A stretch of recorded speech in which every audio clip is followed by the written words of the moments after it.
A la ultraderecha no le interesa la reconciliación nacional, lo sabemos en este país, por una cosa muy sencilla, y es que se alimenta de la guerra, no de la paz. Digamos que la guerra es el caldo de cultivo del racismo, es el caldo de cultivo del fascismo y del inequitativo.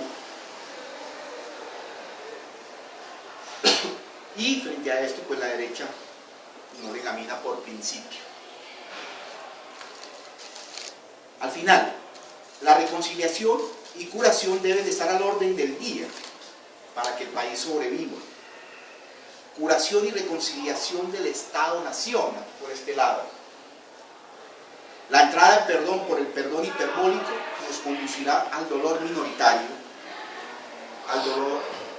nos conducirá, del dolor minoritario al dolor mayoritario. A ver, les explico un poco esto. El concepto de lo minoritario lo trabaja un pensador francés que se llama Deleuze, para referirse no a una minoría de edad, ni a unos poquitos, ni a las minorías antropológicas, no, nada de eso, no se refiere a lo poquito, ni a lo pequeño, ¿no? Ni a las diversidades que están agrupadas en razas o están agrupadas en culturas y en etnias, no se refiere a eso. Lo minoritario se refiere a la capacidad de la invocación creativa, a lo diferente, pero lo diferente no antropológico, lo diferente como proceso de construcción de nuevas posibilidades, reverencia, lo creativo, lo espontáneo, lo que de otra manera otro pensador llamó lo instituyente. Dice, es que lo que mueve a las sociedades y lo que mueve a todo el mundo es lo instituyente, y lo instituyente es lo creativo, lo espontáneo, aquello que no se puede agarrar pero que está ahí, que es la fuerza, que es la potencia, que es la energía, el motor de vida, lo que nos posibilita salir adelante. Eso es minoritario, ¿no es cierto? Eso sería lo minoritario. Y entonces, sin ese perdón minoritario que nos posibilita este lado hiperbólico, es muy difícil entrar a un proyecto de reconstrucción nacional vinculado a lo jurídico, ¿no? Y a la construcción de Estado-Nación. Es decir, sin el individuo no es posible lo social, entendiendo que en el individuo está lo social también, actúa lo social también. Sin esta prerrogativa no es posible la otra. Es más o menos la advertencia que da Derrida sobre ese caso. Bien. El dolor minoritario es el dolor del rebelde, el dolor estético, el dolor de las transformaciones, el dolor de las luchas populares, el dolor deseante dionisiaco, el dolor de la tragedia. En este duelo participa el pueblo como creador y obviamente como participante de la tragedia. Con el perdón hiperbólico no es simplemente que se pierda la representación del pasado, sino que nos transformamos. Por eso es importante esta parte. La única forma de que haya perdón es porque el cuerpo también se ve afectado. Es porque ontológicamente el individuo también se ve afectado, se transforma. Construye otro cuerpo, otra experiencia. Cuando se le muere el hijo a la mamá dice, no, desde que se murió mi hijo soy otra persona. Soy otro, soy otra. Somos otros. Porque esa condición minoritaria nos transforma. Yo soy testigo de eso también, de primera mano. Y cada vez que le hago ceremonia a esa muerte siempre soy otro. Y de manera constatable soy otro. Paradójico, la muerte transforma.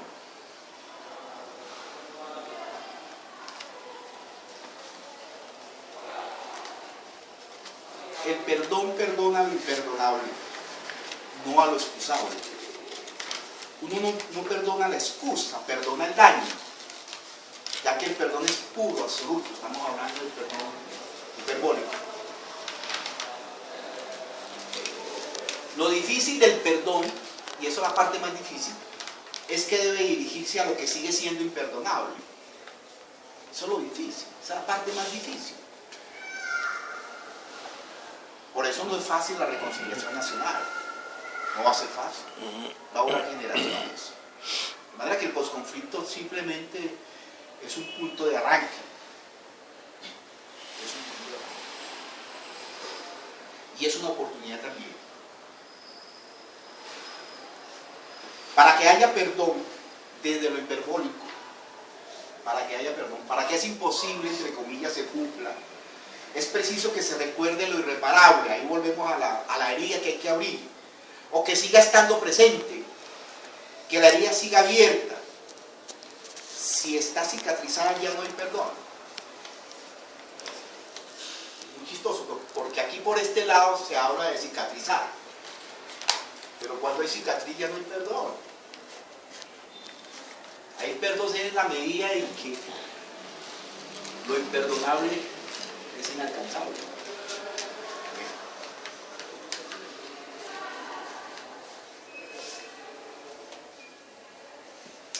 Ahora bien, el perdón viene invocando, como lo decía antes, una especie de urgencia universal de la memoria. Y volvemos a lo que decía inicialmente. Ha vuelto como un acto de autoacusación. Todos somos responsables. Todos tenemos algo que ver. Como un acto de contrición. Una especie de acto de comparecencia, dice. Sin embargo, el perdón es necesario llevarlo más allá de la instancia jurídica del Estado. Volvemos al perdón jurídico. Se basa en el crimen contra la humanidad, lo que intenté decir antes pero que se me había olvidado, que decía que nació en el tribunal de Nuremberg. Sí, cuando hay una masacre que se dice que es necesario ir a los tribunales internacionales porque sobrepasó los límites propios de la soberanía nacional y que eso solamente lo puede juzgar a nivel internacional, es porque allí hubo un crimen contra la humanidad. Y eso solamente lo puede juzgar, digamos, el soberano humano, que es el tribunal que hay en el mundo, lo universal. Ese concepto de universalidad, digamos, es el límite, constituye el límite hasta donde el individuo puede llegar. Sobrepasado ese límite, pues ya estamos en la locura, otra cosa. Entonces, el perdón jurídico tiene como límite eso que se llama crimen contra la humanidad.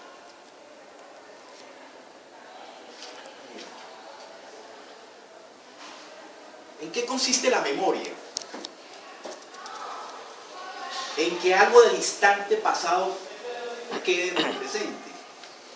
Algo que funciona como ausencia y como secreto. Algo que funciona como ausencia y como secreto. Obviamente aquí estoy dando la definición de Henri Bergson, un pensador francés, que trabaja más el concepto de memoria desde la relación entre velocidad y objeto, que después la va a recoger Paul Virilio y la va a trabajar para hacer los análisis de las sociedades contemporáneas, a propósito de las tecnologías. Pero me parece pertinente porque es que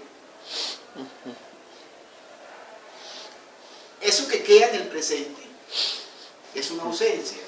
Coincidimos en eso y es un secreto, es lo que veníamos diciendo por este lado, es la ausencia.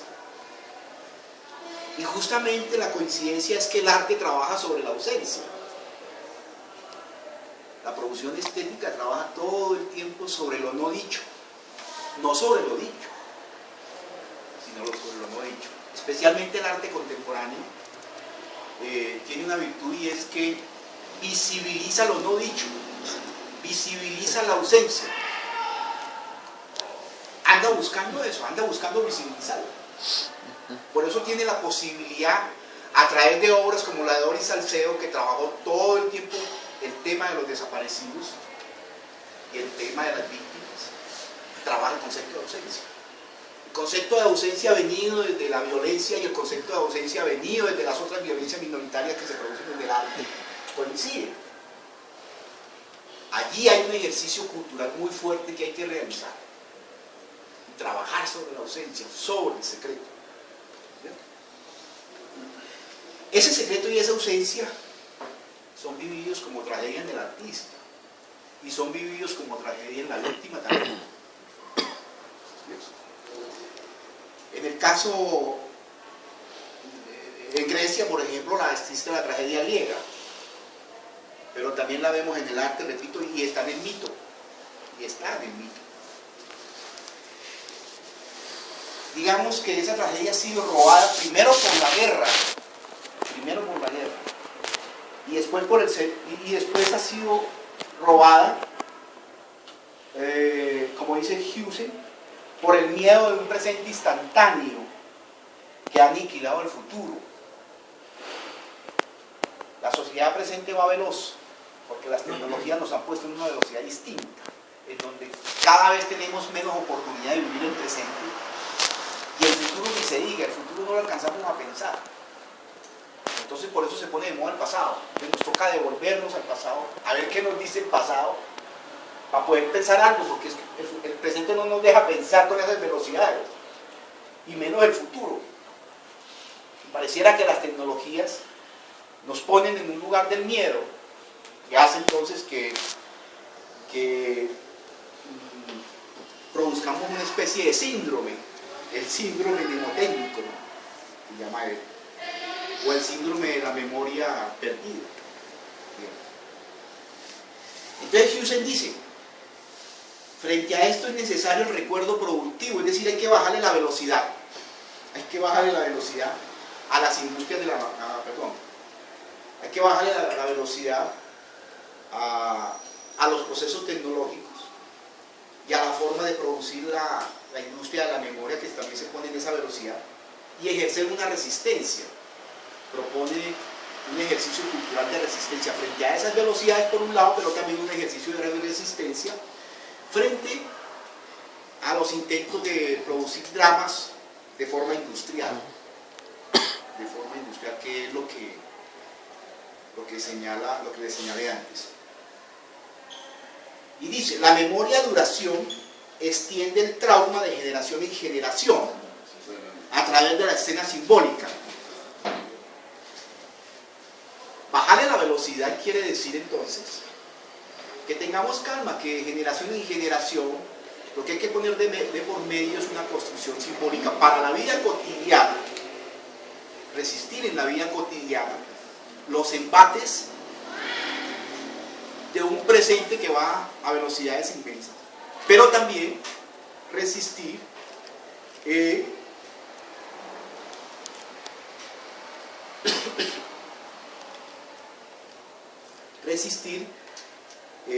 esa producción industrial de la que hablaba antes, la producción industrial del drama de la reconciliación.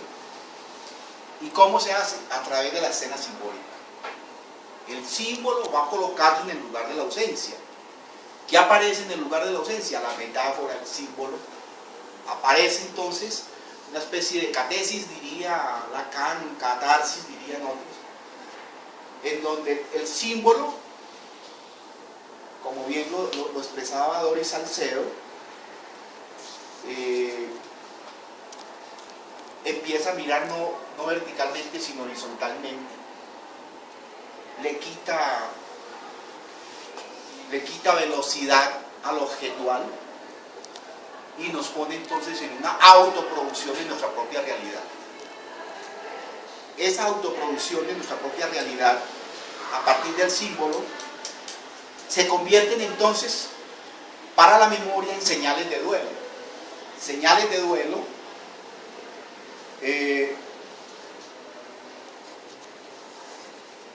que recogen todo un universo de huellas corporales. Es decir, hay algo muy importante en la obra de Doris Salcedo, y es que ella dice que con el mundo del performance, la instalación y otras posibilidades contemporáneas del arte, a pesar de que ha sido muy criticada de estas formas contemporáneas, sin embargo ella señala que a cambio del monumento, que siempre ha sido construido de manera vertical, ella hace monumentos horizontales. No es muy raro porque uno conoce siempre que el monumento es vertical. Entonces ella plantea la horizontalidad. Y la horizontalidad como una forma de extender la ausencia, porque la obra expresa la ausencia. Al expresar la ausencia, esa obra captura al espectador, recoge al espectador, lo involucra en el proceso mismo de la ceremonia estética. Las obras de Doris Salcedo son muy reconocidas y son reconocidas por ese carácter vivencial en el trabajo con la ausencia, en esa intención de evidenciar la ausencia, en esa intención de vivencializar la ausencia, haciendo que el espectador vivencialice la ausencia.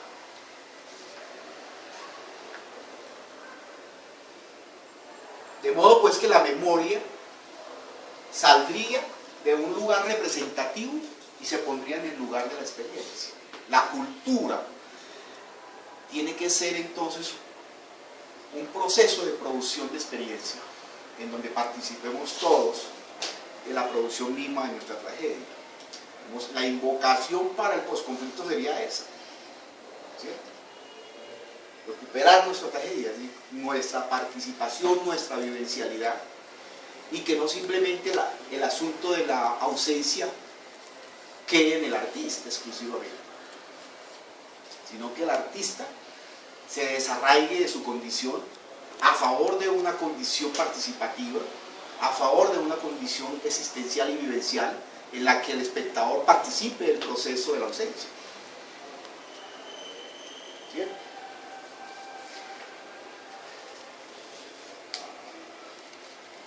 De esta forma el pasado hacia el presente, perdón, de esta forma la memoria no se alcanza del pasado hacia el presente, sino expandiendo el presente. Vea, ahí cambia entonces el movimiento de la historia.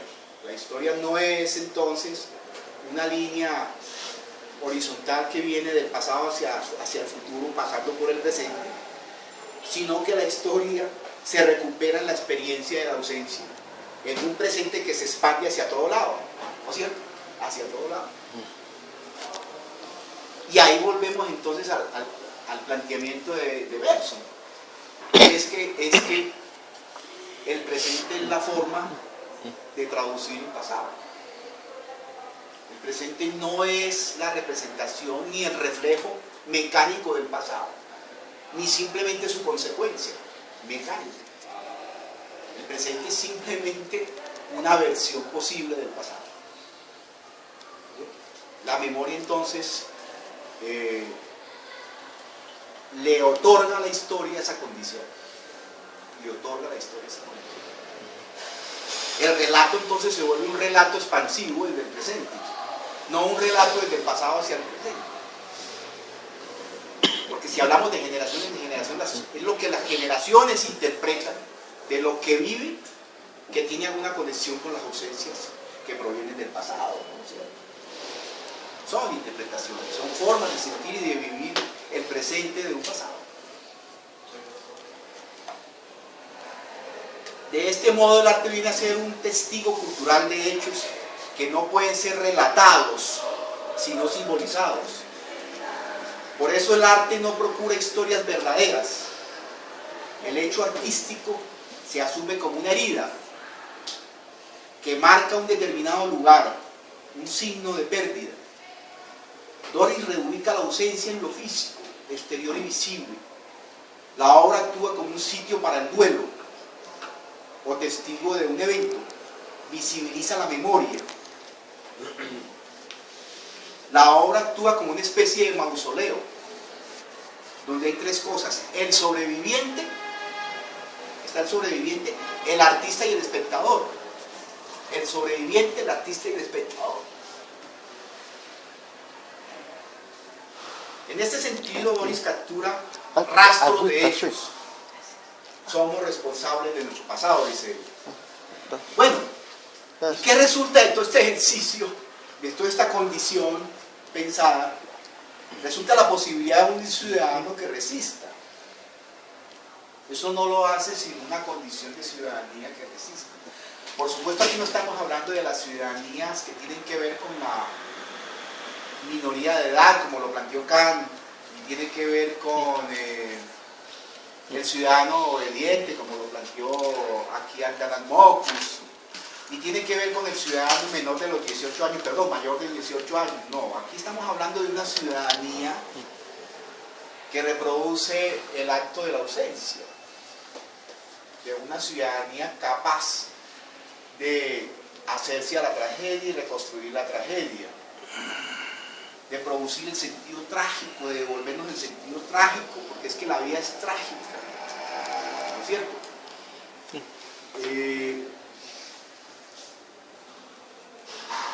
Pues la vida no es un asunto simplemente de héroes, como sería la versión judio-cristiana.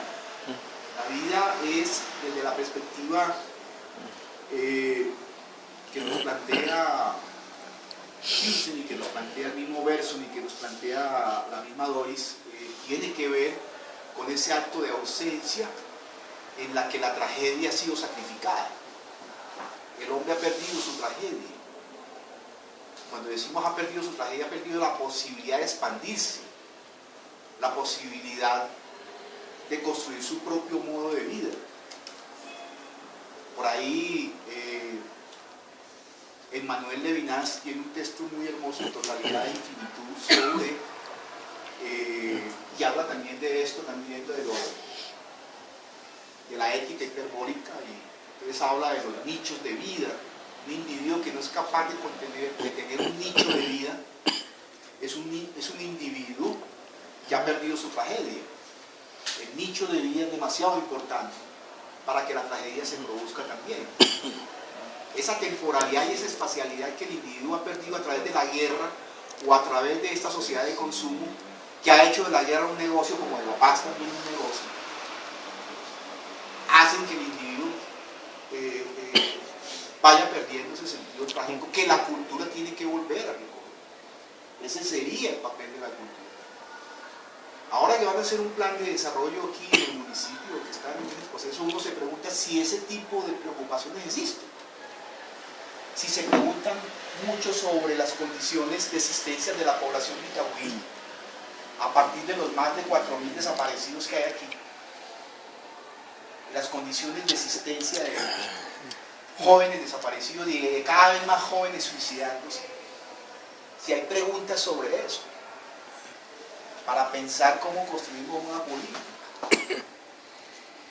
sobre cómo el proceso de velocidad tecnológico está afectando el presente, por ejemplo, en estos jóvenes. Entonces me parece que hablar de políticas culturales, de cultura, con base en la memoria, requiere más de una pregunta, y preguntas de fondo, pero además, con base en esas preguntas, requiere investigación. Aquí no hay estudios sobre ese tipo de situaciones, no hay estudio realmente. Un poco lo que ha hecho, me parece, la Corporación que trabaja Derechos Humanos, ¿cómo se llama? Ellos tienen algunos datos, pero son datos de criminalidad, datos de muertos, no pasa de ahí, ¿no? Sí, pero es lo más aproximado que hay, digamos. Yo no conozco otros estudios, no sé los datos, ni tú conoces. Perfecto, gracias. Entonces, para el caso de Itagüí, que es el entorno donde vivimos, me parece que aterrizar toda esta concepción implica hacerse esas preguntas, hacer una serie de investigaciones urgentemente y seguir construyendo este tipo de escenario para seguir conversando el tema. Yo simplemente trabajo un pedacito de la, ¿cómo se llama eso? De la cebolla redonda, y cogí un pedacito por un ladito y trabajé fue eso. Pero eso tiene mucho más, demasiado, bastante. Y estoy completamente seguro que ustedes tienen otras versiones, tienen otros lados de la cebolla que pueden ir trabajando con el asunto de la paz, con el asunto del conflicto, de la convivencia. Yo tuve la oportunidad de participar en este gobierno al inicio y hicimos una propuesta cultural con base en la convivencia, pues desafortunadamente eso no se desarrolló por ningún lado, no se vio por ningún lado. En digamos, estaría por hacerse. Pero ahí había una preocupación en ese sentido. Y me parece que hay que despertar en los actores interesados en ese tipo de interrogantes, para jalonar entonces una preocupación de la cultura, no por el lado solamente y exclusivamente de lo artístico. Y cuando digo lo artístico, no es por desechar lo artístico, porque ustedes se dan cuenta que al contrario lo artístico se necesita para estos procesos de vida. Es el arte preocupándose por la existencia humana. No, es hacer que el proceso del artista no se quede simplemente en los mecanismos presupuestales, en los mecanismos simplemente de estimular creatividades por fuera de la realidad, de estimular. Y me parece que el discurso del ministerio en este momento sigue siendo un discurso bastante funcional, instrumental, que el que tiene que volverlo vital son los actores locales. Los actores locales somos los que tenemos que hacer esos discursos que son institucionales, instrumentales, meramente funcionales, bajarlos a la condición de vida que estamos viviendo en lo local y volverlo allí funcional, pero para eso que estamos viviendo allí. Y me parece que esas lecturas hacen falta cuando se hacen los planes de desarrollo cultural, por ejemplo. Eso hay que bajarlo a los contextos, hay que leer nuestros contextos, qué está pasando aquí, y volcar esas exigencias que vienen desde las instituciones en una interpretación vital, una interpretación que alimente contenidos, que alimente posibilidades de elaboración conceptual también. Bueno, yo dejo por ahí. Muchísimas gracias. Muchas gracias.